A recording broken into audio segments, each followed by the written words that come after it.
Okay, so I just wrote a few things quickly to talk about why I do not believe that Mary was a virgin. I do believe that she started her life as a virgin and remained a virgin until sometime after the birth of Christ. But I do believe that subsequently she had other children. And while this is somewhat of a typical Protestant belief, I've spent a little bit of time thinking about why this is a contested issue, which I don't think it would be from a biblical standpoint. It only is from the standpoint of tradition. And some of that tradition or added mythology, I believe, is harmful and destructive. It's unbiblical and it's also unnecessary. It's trying to solve problems that can be solved in other ways. Mainly, how can a woman who is not sinless give birth to a sinless man?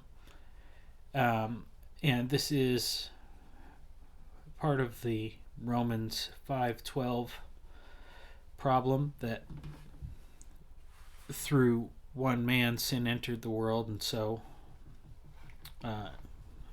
all have sinned. And so Mary, clearly, if she is just a person, even though she is not a man, she's descended from Adam and therefore would have inherited a sinful nature.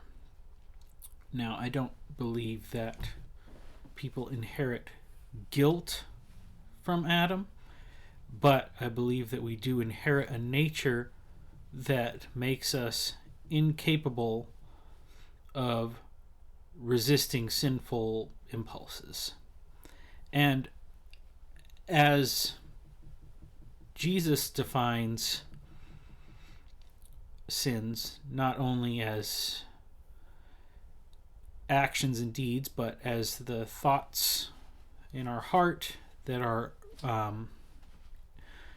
unjust and ungodly, it's true that no one can avoid that.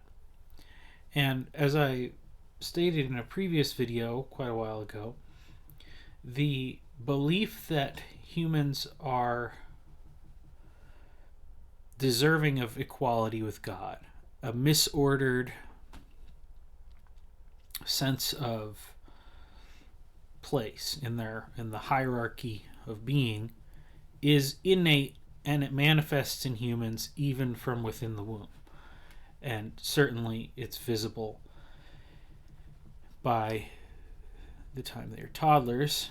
As Jordan Peterson said, a 2-year-old is the most aggressive being on the face of the earth, and I know that from experience and currently live with one. So the problem is how can Mary, being a sinful woman, not sinful as in a wicked, but just someone who is not perfect in the way that Jesus was perfect. And this is one of the problems one of the solutions to the problem is how we define sin. But Jesus very clearly said that if you hate your brother, you're guilty of murder. If you lust after a woman in your heart, you've already committed adultery with her. And so, by his definition of what sin entails, it is every failure to not be perfect in the way that Christ is perfect. Now, some of that is contingent upon our understanding of what morality is, and so that is why I do not think that it's unreasonable to believe that God is gracious to those who pass away when they're young enough, too young to understand what it means to put their faith in Christ. Essentially, a small child puts their faith in their parent, and as that faith is placed in a righteous way, as a child is dependent, then I believe God accepts that faith. So I'm not one to say that babies are getting sent to hell all the time because they didn't get to accept Jesus. I think that's a ludicrous statement. But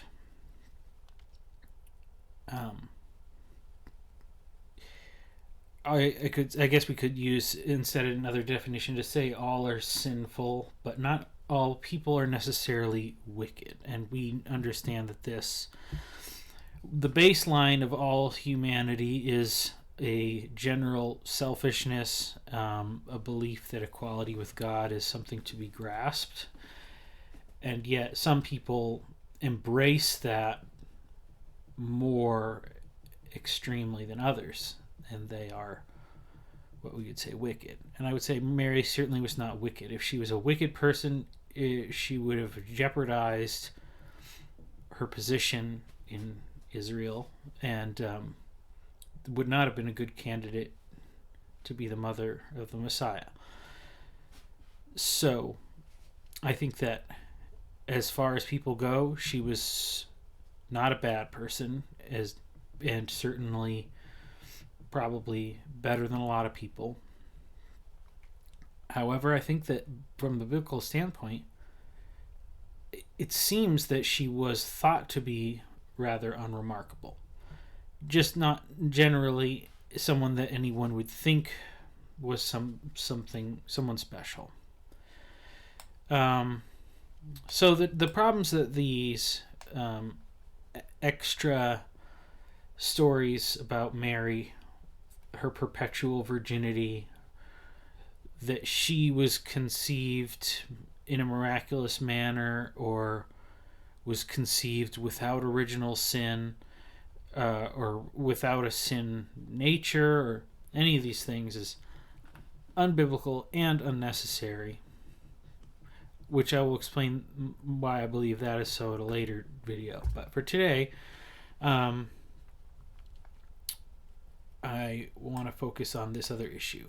One reason why is that the idealization of a celibate woman as being the feminine ideal is wrong and damaging, because the first commandment that God gave, and gave repeatedly, was that we would be fruitful and multiply. And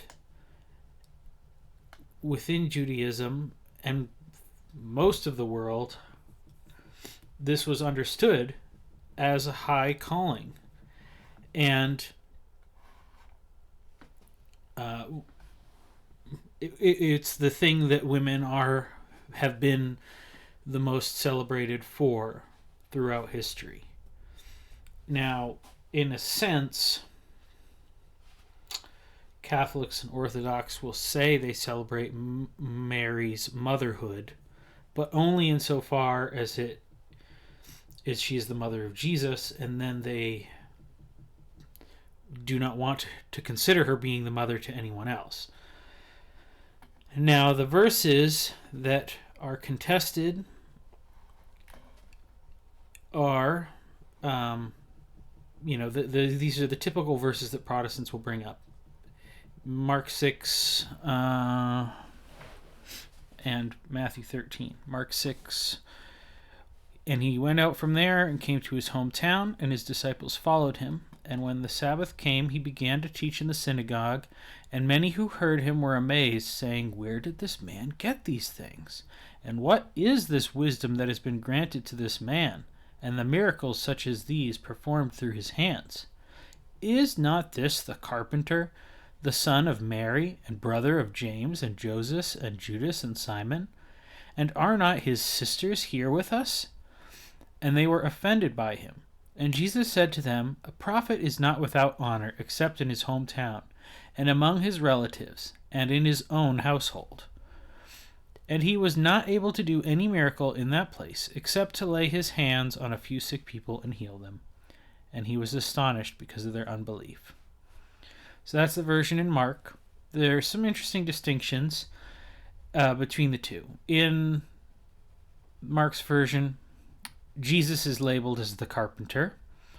And here in Matthew's, when we get to they say, "From where did this man get this wisdom and these miracles? Is not this one the son of the carpenter?" Now, obviously, it's not uncommon for children to follow the career path of their parent.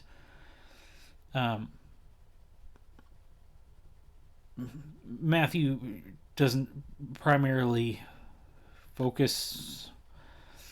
It's not important, I would say, that Jesus was a carpenter for Matthew's gospel, but these are not contradictory statements. Joseph was a carpenter, and Jesus obviously spent some time learning that as well, it seems. Is not his mother called Mary, and his brothers James and Joseph and Simon and Judas? And are not all his sisters with us? From where then did this man get all these things? And they were offended by him. But Jesus said to them, a prophet is not without honor except in his own hometown and in his own household. And he did not perform many miracles in that place because of their unbelief.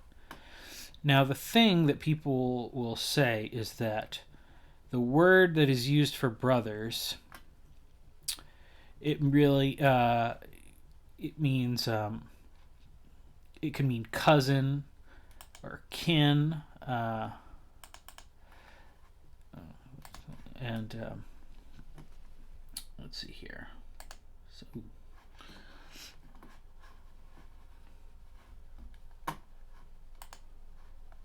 it says here, kin group,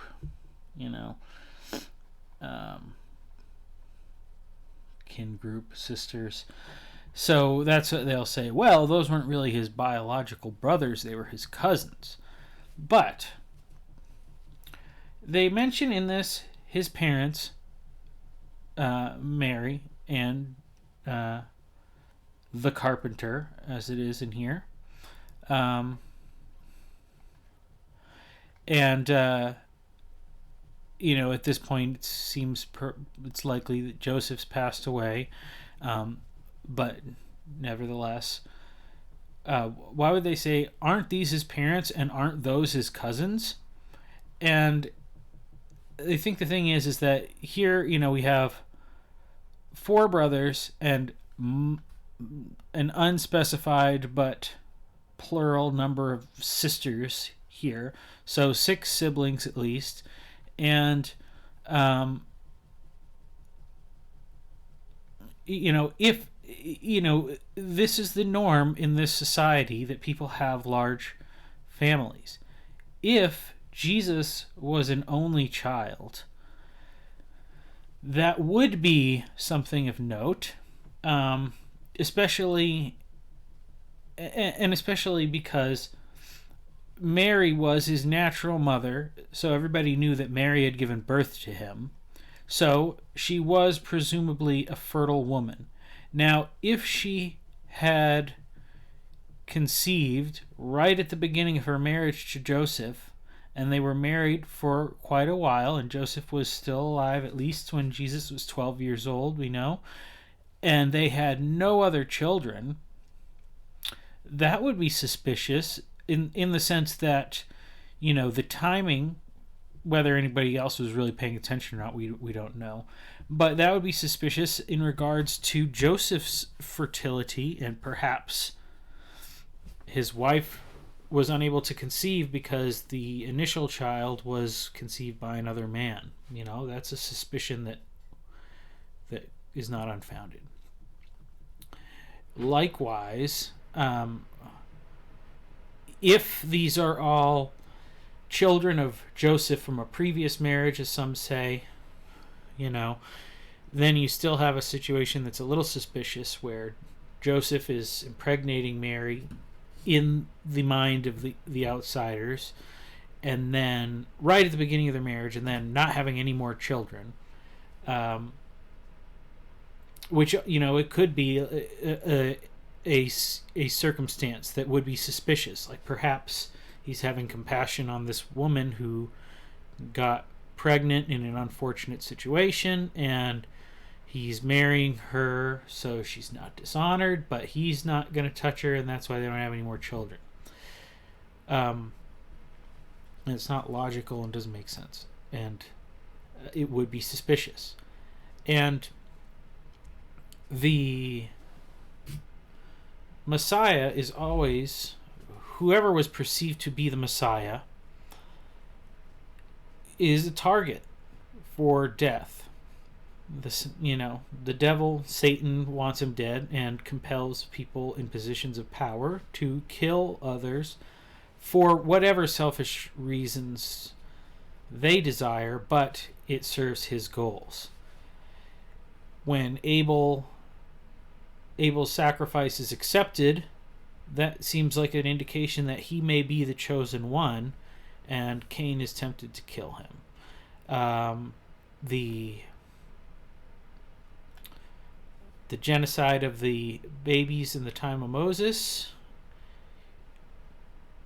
seems like an attempt to end the messianic line, as is the genocide of Athaliah, the attempts on David's life. Pretty much any godly person in the Old Testament who is sought to be killed, it's an attempt to kill the Messiah. And of course, in Jesus' own nativity story, Herod's attack on the infants. Now, because of that, an omniscient God, he did announce that the Messiah had come as a baby, and this is what spurred Herod's murderous rampage. But after that moment, Jesus lived in relative obscurity.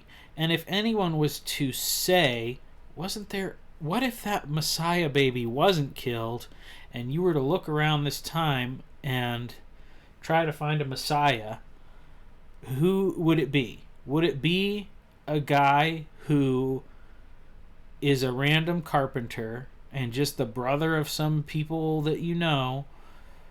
No, it would be the wild man who looks like a prophet out in the desert wearing the camel skin, preaching and telling people to repent. John the Baptist. John the Baptist is the one who obviously looks like he could be an important figure. Not necessarily messianic, or he's a righteous man. He's a prophet of God. He's doing God's work, and he gets killed. So the safest place for a Messiah prior to the time when he is supposed to be fulfilling his role is in obscurity. And that's the story that this verse gives us. So that's a little bit of that. But even beyond that, and this is where I would say the Protestants perhaps do make too little of Mary, because the Catholics and the Orthodox look at Mary and they see her as the female example of the ideal that women should strive to become like, and they hold her up as this ideal. And they do that while saying that she never slept with her husband, never again conceived, never gave birth to more children, and then became an angelic figure up in heaven, ruling at the right hand, with the at the right hand of Christ, and all this stuff. And if that is the ideal, that ideal was achieved at certain points and places, such as at the end of the Byzantine Empire, where there were more monks and nuns than soldiers and married women in Constantinople. And that is why they were overrun by the Turks. So, that ideal wasn't good for society, I wouldn't say. And beyond that, it doesn't make any sense in the culture of the time, because a blessed woman was a woman who had many children. Leah was the ideal because she was so fruitful and she had so many children. That is what all the women wanted to be. And there's no indication, except for the things that Paul said when he was speaking to Gentiles in extremely promiscuous, sexually sinful cultures, when he said the things that he did about marriage and singleness and celibacy.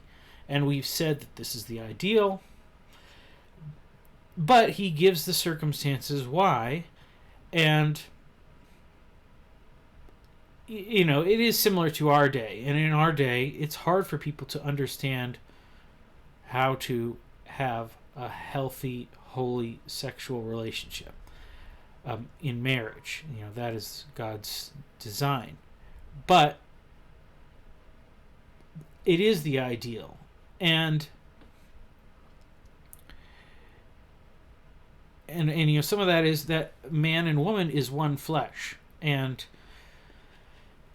part of the strength of that union is frustrated due to the events of the fall, but I think that is part of God's plan, and that married people, families, are able to do so much and have such a great impact. And I think I don't think that there's really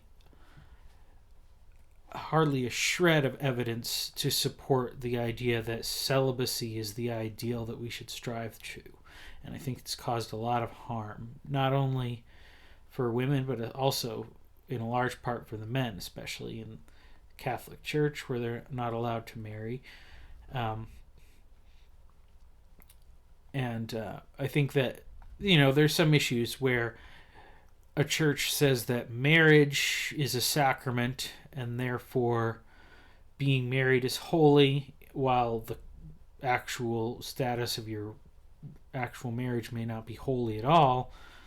You kind of get a free pass in that regard. And that's not great, but we're all responsible for our actions before the Lord, and it's, we should be desiring to be the best husbands and wives that we can be. But so to go into this thing, Mary had to live her whole life in community in this small town where she and her son and these other sons and daughters were thought to just be normal people of no particular importance. And that means that she would have had to interact with other women all the time. And I think, perhaps we can say that if they were a modest society, they wouldn't be necessarily discussing, their sexual relations with their husbands. But perhaps on some anecdotal level, my husband is always making me stay up so late with his shenanigans, whatever, I don't know. But she would have to sit there in community and not have anything to say in regard to that. And also, that therefore too, the idea that Jesus was born painlessly. Um, maybe if she had other children, then maybe Jesus could have been born painlessly, and that would have been a miraculous thing. But if Jesus was the only child that she had and he was born painlessly, she would have no authentic ability to talk with other women about her experience of childbirth, because it would be totally unrelatable to them to not experience pain. And if that was the case, then all the women would have held her in some kind of a esteem, or more likely hated her and have been jealous of her and thought that she was some kind of a crazy person. So I think that,